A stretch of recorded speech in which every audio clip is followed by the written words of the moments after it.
안녕하세요. 기쁜 목장 목자 손재근입니다. 오늘은 그 확신의 삶을 수강하고 성도님들 앞에 이렇게 간증하러 나왔습니다. 먼저 지난 육아휴직 기간 동안 확신의 삶을 수강할 수 있도록 인도해 주시고 지금 이 간증의 자리에 서게 하신 주님께 감사를 드립니다. 저는 지난 2025년 11월부터 26년 5월까지 6개월간 육아휴직을 하였습니다. 그리고 휴직 기간이 절반 정도 지나갈 무렵 삶공부 신청 기간을 통해 박지연 목녀와 함께 확신의 삶 공부를 하게 되었습니다. 26년 2월부터 시작한 삶공부 수강 기간 동안 일주일에 한두 시간 정도 목녀와 함께 말씀과 가르침 위에서 제 삶을 돌아보는 시간을 갖게 된 것이 얼마나 큰 은혜인지 모릅니다. 확신의 삶 공부의 가장 중심이 되는 내용은 단 한 문장이었습니다. 내재하시는 그리스도, 우리의 모든 것을 주관하신다. 이 문장은 제 영적 성장을 위해 지속적으로 나아갈 수 있는 힘이 어디에서 오는지 깨닫게 해주었습니다. 나의 노력이나 결단이 아니라 나의 삶을 온전히 주님께 맡기고 주님께서 주관하시도록 할 때에 비로소 영적 성장이 일어난다는 뜻이었습니다. 솔직히 저는 지금까지 살면서 얼마나 많이 제 힘과 노력으로만 살아가려 했는지를 깨달을 수 있었습니다. 주님을 의지한다곤 하지만, 주님께 모든 것을 맡겨드린다곤 하지만 삶으로 온전히 살아내지 못했던 것 같습니다. 감정도 저의 생각도 잘 다스리지 못하고 저의 주장과 제 가치관이 자꾸만 행동으로 드러나면서 무너지고 낙심하는 모습을 보았습니다. 그리고 이것은 내 노력만으로는 절대 안 되겠구나 싶었습니다. 내 감정도 내 생각도 결국 주님께서 다스려 주셔야 한다는 간절함이 생겼습니다.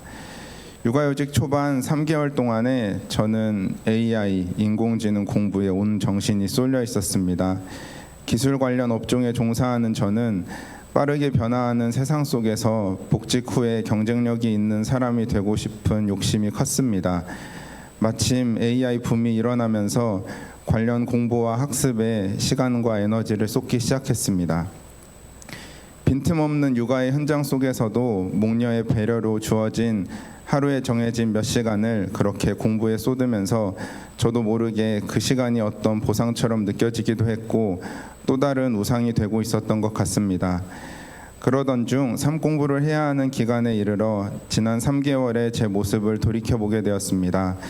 육아휴직이라는 귀한 시간을 AI 공부에만 집중하고 정성 어린 육아와 목장의 영적 성장보다는 자신의 미래를 대비하는 데 더 신경 쓰고 있던 제 모습을 발견하였습니다. 이런 모습으로 휴직 기간을 보내는 것을 하나님께서 기뻐하시지 않겠다는 생각이 들었습니다. 그리고 문득 깨달았습니다. 주님께서는 제가 나머지 휴직 기간을 통해 목장의 영적 성장을 위해 더 힘을 써주시기를 바라고 계신다는 생각이 들었습니다. 그 순간 저는 제 삶의 우선순위를 다시 정해야겠다는 결단을 하게 되었습니다. 그래서 삶 공부를 결단했습니다. 확신의 삶은 수료한 목자, 목녀가 목원들과 1대1로 직접 삶 공부를 가르칠 수 있는 자격이 주어집니다. 이는 단순히 지식을 전달하는 것이 아니라 목원들과 깊은 교제를 나누고 영적 성장을 직접 이끌어낼 수 있다는 뜻이었습니다. 진정한 제자 삼는 가정교회의 정신을 일상 속에서 실천할 수 있는 기회라고 생각했습니다. 목녀와 함께 먼저 확신의 삶을 수강하고 목원들을 가르칠 수 있는 강사가 되기로 마음먹었습니다. 그리고 삶 공부를 시작하며 기도했던 것은 목원들과 함께 삶 공부를 할 수 있게 되는 것이었습니다. 이렇게 영혼 구원과 제자 삼는 일을 위해 하나님께서 주신 시간을 진정으로 헌신하고 싶었습니다. 그렇게 시작한 확신의 삶 공부의 내용에는 3가지 중심이 기억이 납니다. 개인의 구원과 경건의 생활, 한 몸으로서의 교회, VIP 영혼 구원의 방법. 이 3가지 주제가 일관되게 흘러가면서 제 영적 생활이 한 곳에 고여있지 않도록 했습니다. 하나님이 원하시는 제 삶에서 공동체의 삶으로, 그리고 믿지 않는 영혼 VIP를 향해서 흘러갈 수 있도록 유익한 지침이 되어 주었습니다. 내재하시는 그리스도라는 문장이 제 삶의 태도를 조금씩 바꾸기 시작했습니다. 잘 통제되지 않던 감정과 생각들이 위기의 순간마다 주님께 맡겨지기 시작했고 불확실한 미래까지도 하나님께 내려놓을 수 있게 되었습니다. 특별히 VIP를 위해 기도하는 과정 속에서 주님의 은혜를 경험했습니다.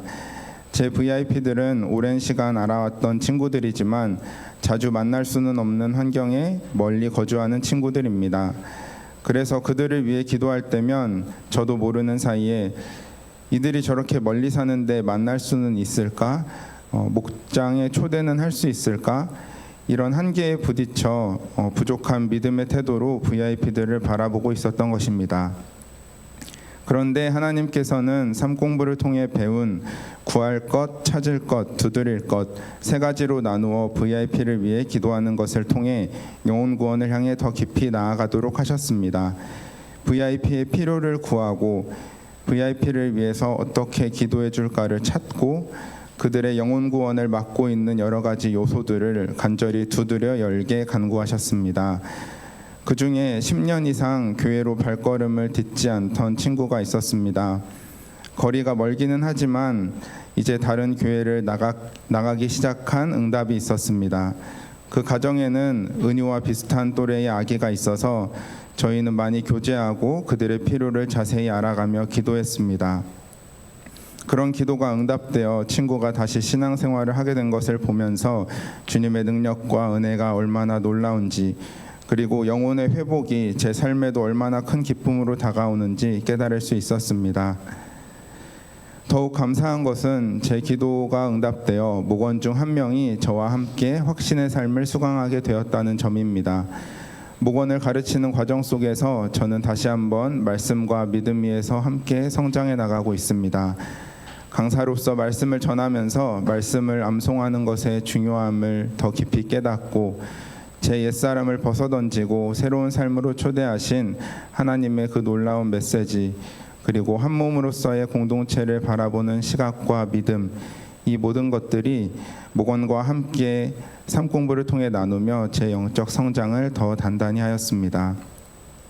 복직을 앞두고 저는 상황이 나아질 것이라고 막연하게 기대했습니다. 더 일하기 편한 조직으로 배치를 받을 수도 있고 업무가 조정될 것이라는 기대도 있었습니다. 하지만 6월에 복직한 제 삶의 현실은 달랐습니다.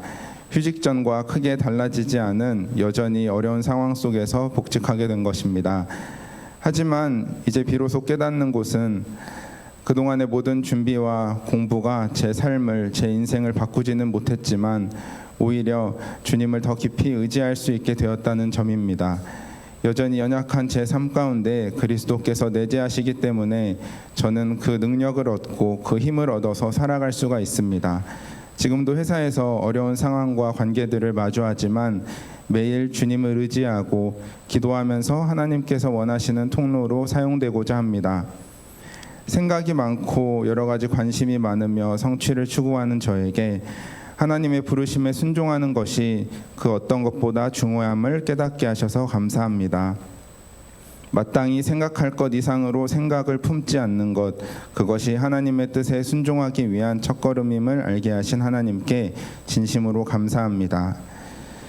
지금도 여전히 연약한 저에게 육아휴직이라는 귀한 시간 동안 삶 공부를 통해서 큰 은혜를 주신 그리고 열과 성의로 그 시간을 준비해 주신 사모님께 진심으로 감사드립니다.